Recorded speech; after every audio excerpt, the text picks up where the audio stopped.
This is James from Drone Deer Services, and in this video we are going to return back to Northwest Ohio and fly the river area that we've been flying in the recent past. A couple of items to take note of are how the deer are behaving. This particular mission occurred right after sunrise. Had some pretty good whitetail deer activity. No groundhog activity, no raccoon, no possum, no Canada goose. Not sure what's going on there. But we fly the normal area or the location we've flown in the past, and we notice that some of the deer are breaking off from the larger herds. Not sure the reason. It could be because of fawning, I'm not sure, but it's just something to take note of. This river bottom is a pretty good place, pretty good whitetail deer habitat, and we'll see some other things in here that kind of maybe enhance it, but let's go for this mission here. Using the IR mode, looking for deer, like we typically do. This bright white spot sticks out pretty well, and then as we always do, we process down to the zoom mode after we position the drone 350 feet above this particular animal. It wasn't like a 57-degree day at flight time, so you can see the difference. The deer shows up very clearly, and I'll keep the group informed of how warmer temperatures affect our ability to find deer in the future. A little bit breezy here this morning. Like I said, 56 or 57-degree day. We had absolutely no trouble finding wildlife. The cool thing is, and there was one down by the river, but a little bit closer to the river, but it was kind of thick, and I was in a little bit of a hurry, so I continued on. But that 57-degree thing is important to me. When I hunt archery deer in northern Michigan, for example, in October, that would be a warm, relatively warm day up there. So that's just something to keep in mind when you're thinking about the performance of the drone's thermal capabilities and the ambient temperatures. So quite rapidly we start moving again, pick up another thermal image here, white hot mode. So we saw two deer kind of isolated. This particular area, we see two more deer kind of isolated. I'm assuming these are a mature doe and that mature doe's yearling. And that mature doe might be getting into a mode where they're separating from the other animals and will have the birth of the fawn. Not sure. I don't know deer behavior. Something to check out, and if you know about the behavior, whether they get separate or not, that would be helpful. You can just comment on it. It'd be great. But I continued on. Wanted to kind of survey the area, which we did, and continued on looking for more thermal images. Didn't take long. Spun the drone around and ran into another thermal image. In fact, this is another case where, in this particular case, there are three thermal images, so maybe the mature doe and two yearlings from the previous year. Not really sure. They were in some kind of thicker cover, I'll say. Small trees that have leafed out already. But here we have 3 thermal images, relatively close. In fact, 2 of them are right on top of each other. And then there's, you can see a deer there. I'm going to try to zoom in. Looks like it's just relaxing. The Mavic is no concern, no disturbance. And you can also see that they're kind of on a game trail as well. But you can kind of see the cover that these deer were in this particular part of the parcel. So here we have the 3 deer. I'm not sure, why they're separate, why they chose to be away. And this, now we can see actually 4. So here's a white-tailed deer, and without processing them too closely, I am assuming this is a mature doe, and she's just moving across the parcel feeding. Got the drone spun around again to continue to look for wildlife. Kind of going to go back to the next block of habitat, I'll say. This is that pretty extreme river oxbow that was mentioned in previous videos, and it did not appear that there were too many deer kind of on the edge, but this deer here, it looks to be all by itself and kind of out in the open. As we process this deer, you'll see this deer is on the trail. This deer is very comfortable laying down. I'm thinking that I caught them after feeding and heading back to bedding. The local agricultural fields have either been worked or planted or both, and this deer is laying in the trail. You'll see some deer coming up that were kind of browsing along. I did this in 2 missions. I did it in the morning before work, and then I took a lunch and put the drone up for about 20 minutes at lunchtime. So here I am moving.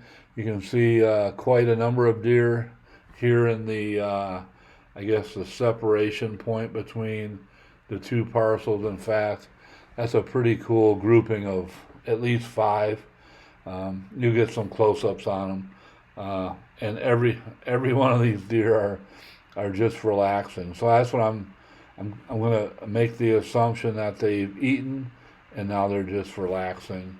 And as we process here, you'll see them laying down. This is kind of a berm area between the 2 parcels. Zoom in here on this animal, and she's just kind of taking it easy, laying down there in the kind of a small berm kind of hillside.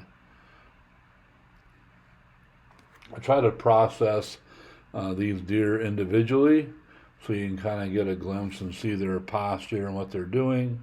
This particular deer is underneath some branches and a little bit more difficult to see, but lighter coat than the previous one that was laying very near this location. Here's the third, and she's just taking it easy and not disturbed by the Mavic 3T. So I could kind of position the drone to get a better look. Here's another lighter coated deer right below there in the trees. And that the IR function is just, it's a huge benefit. I would never find a lot of these deer without it. So here's like the group It's kind of a kind of like an overhead shot, wide angle. And again, I think that's a deer like at the just above center, laying kind of broadside. But then I pivoted out, continued on, and found two more deer, or two more thermal images that I processed as whitetail deer. And these are the deer that, they're out in the kind of the middle, and it appeared that they were still feeding, and you'll get a glimpse of the browsing technique. It's kind of funny. This deer seemed to be very hungry, and was going at the kind of a small tree, probably imagine the buds, pretty aggressively, which was pretty cool. Looks like a young deer, and just browsing away. So you have deer laying down, deer browsing, and we'll see some other things coming up. The other deer that was in this area, I'll get a closer look at, and you'll see a behavior that kind of tells us a lot. But this deer continued to feed, browsing along, and absolutely no recognition that there's a drone with a camera 350 feet above. So I pivoted left. The other deer I wanted to process, assumed it was I guess a pal of the prior deer. But this deer we're going to capture folding the front legs and laying down, kind of a plop, and just taking it easy in that grass. So that was pretty cool. The continuing the mission, processing all the oxbows, the areas I've learned is kind of like ins and outs of what Center Pen Rick would say a hot spot. Not necessarily I don't know if these are hot spots or not. It's just areas that are frequented by whitetail deer. As I travel along, as we do, we go through an area and we use the zoom camera, the wide camera, and the IR camera in combination, and we look for thermal images with the IR camera, and then we further process them. So here I'm kind of flying a channel.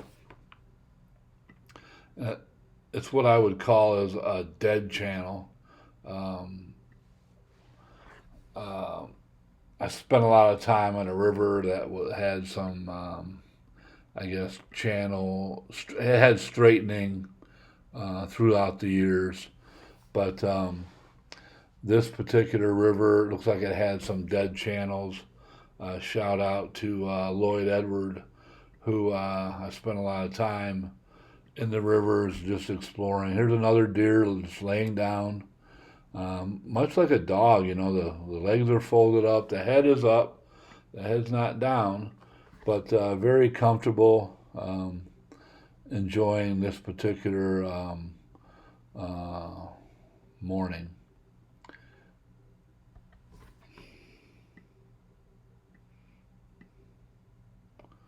And I'm using a technique where I zoom within the editing. And I think I've explained this in the past. With the little bit of a breeze, when you go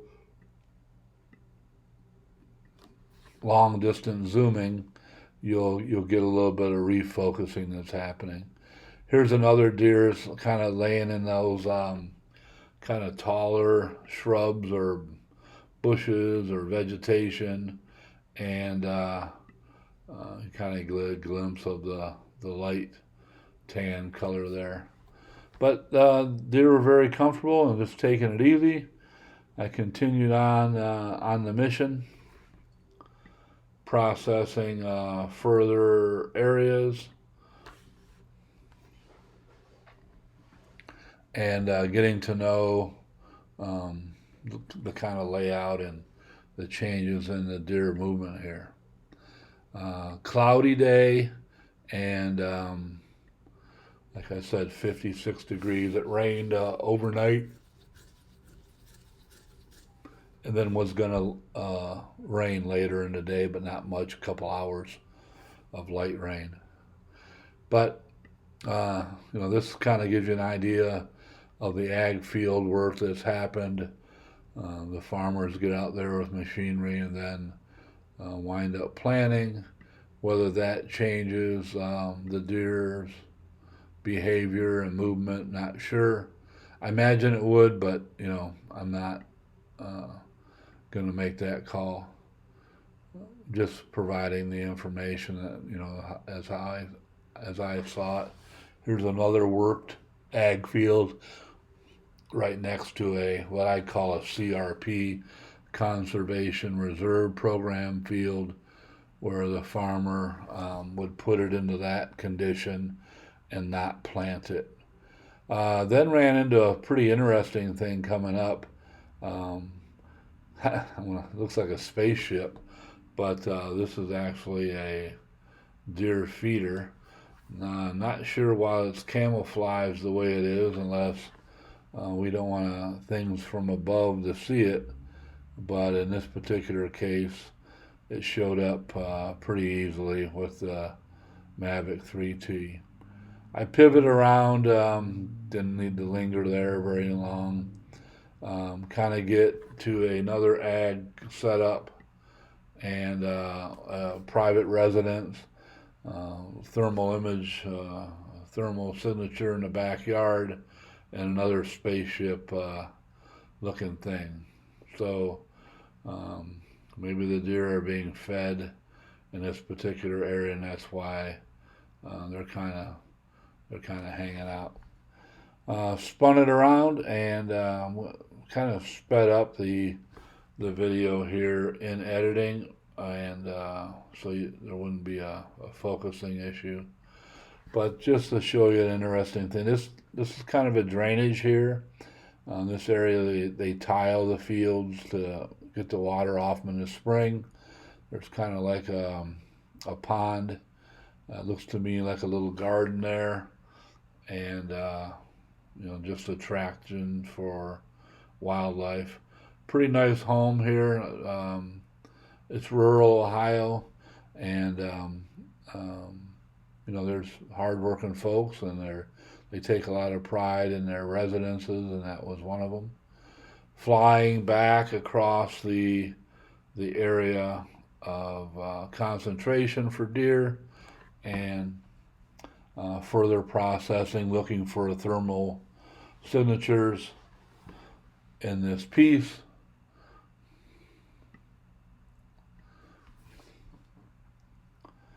And this was that area that was they did a control burn on, and it's kind of been a dead area since they've done that.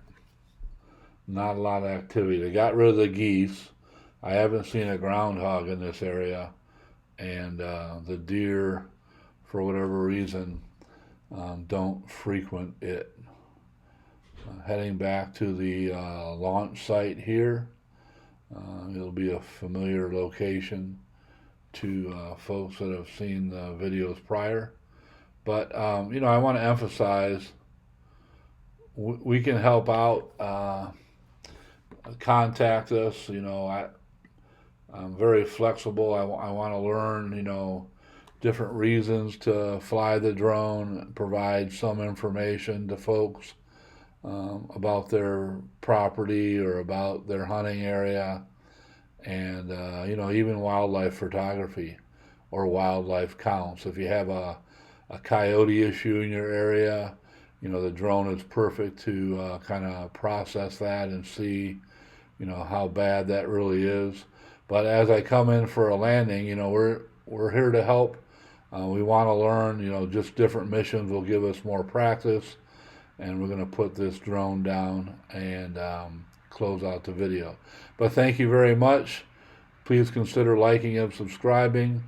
The Boomer Outdoorsman, Drone Deer Services, and thank you.